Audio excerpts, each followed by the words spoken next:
Hello, world, and welcome to the very first episode of Doing Depression. You might notice I've got this fake happy hypomanic vibe going on, but when I tried recording without that, I cried. So, I think for now we're just going to go with this and hope it gets better as we go along. That's kind of the theme for this episode, is trying something and continuing to try even when it isn't perfect. I would consider myself a recovering perfectionist, so this is really hard for me. But making a podcast about my mental health experiences is something I've wanted to do for a really long time, and I don't want to put it off anymore. So, let's do this. Hi, I'm depressed, in case you didn't figure that out from the title.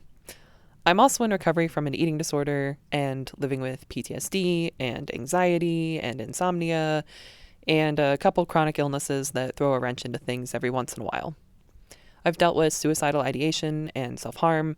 I've been hospitalized. I've been in residential treatment. I've done years and years and years of therapy and been on practically every kind of med out there. So I feel like I have a lot to offer in terms of what works and what doesn't. And so today I kind of wanted to talk about the getting started process and how difficult that can be, especially for someone with depression.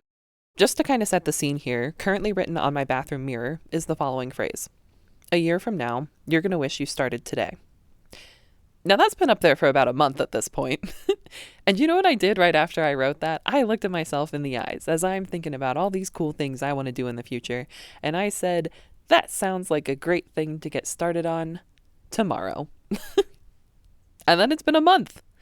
Although to be fair, I did start taking steps toward making this happen. And not just mental steps. Do y'all ever do that? I'll do this thing where, like, before I start something, I feel like I have to plan the whole thing out.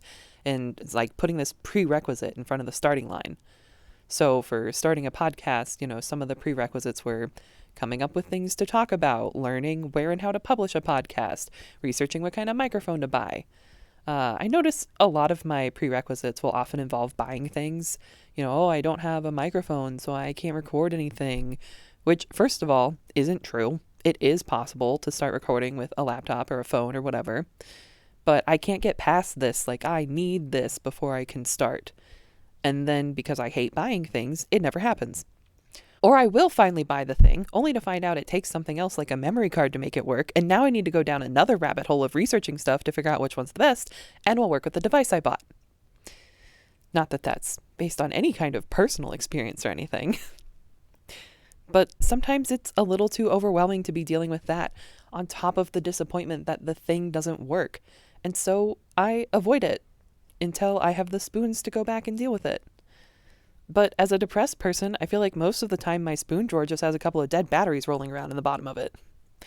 Is that relatable? Am I the only one out here with a spoon drawer full of dead batteries?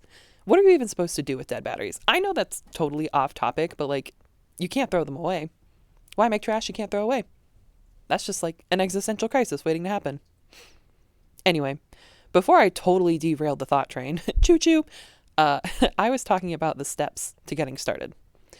And I think this capacity to tolerate disappointment is really important, especially for something I've never done before, because I'm going to mess up, and I need to be okay with that and still have the spoons left over to make food and shower and brush my teeth, basic human things. But after working and not sleeping and taking care of the cats, if I end up using my last spoon on something that doesn't work, I'm going to have a mental breakdown, and then I'm not going to be able to do anything, including the things I need to be able to do to be functional at work the next day.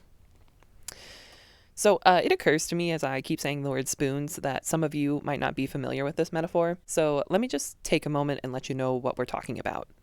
The idea of spoons is something people in the disability community use to describe the energy it takes to accomplish daily tasks.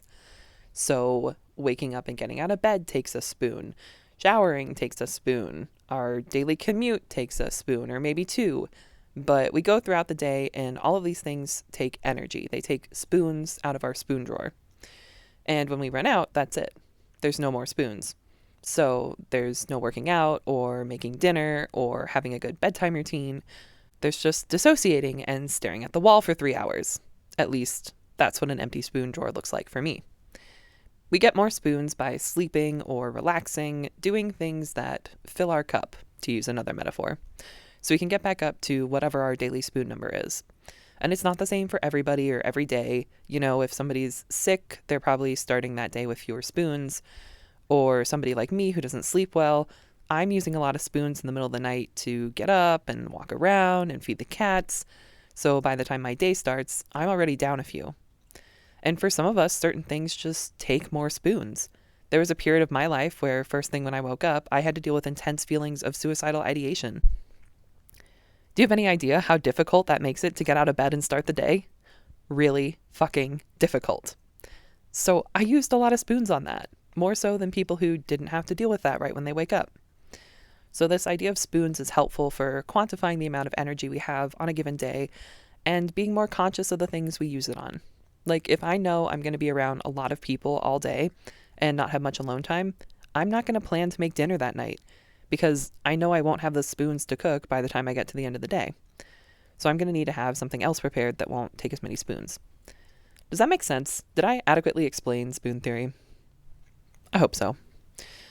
I also just want to throw it out there that just about every single person will experience being disabled at some point in their life, even if it's something temporary like a broken bone or just being really sick.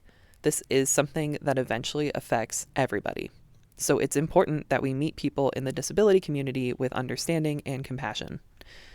I could probably do a whole episode talking about this, and one day I probably will, but I just couldn't talk about it without also mentioning that it affects literally everybody. So keep that in mind as you're planning for the future. But yeah, back to this process of getting started and why it's so difficult. It takes a lot of spoons to manage disappointment and come back and keep trying. And it's not even just the actual disappointments. I think one of the reasons I procrastinate so much is the anticipation of disappointment. So now I'm avoiding these things just because there's a possibility that they might upset and overwhelm me. And I understand how that line of thinking is just trying to protect me and keep me safe, but it's making my world very small, and I'm kind of over it. The reality is, this is scary. Trying something I've never done before is scary. Facing disappointment is scary. Taking a chance is scary. And I'm not really one for giving advice because I think most people just want to be heard rather than told what to do. But my one piece of advice that I do stand by is do it scared. Just 3 little words. Do it scared. I think sometimes the only way to make something less scary is to just start doing it. We can do all the prerequisites and all the planning and all the research that we want. But at the end of the day, there's no guarantee that any of that will make it less scary to start.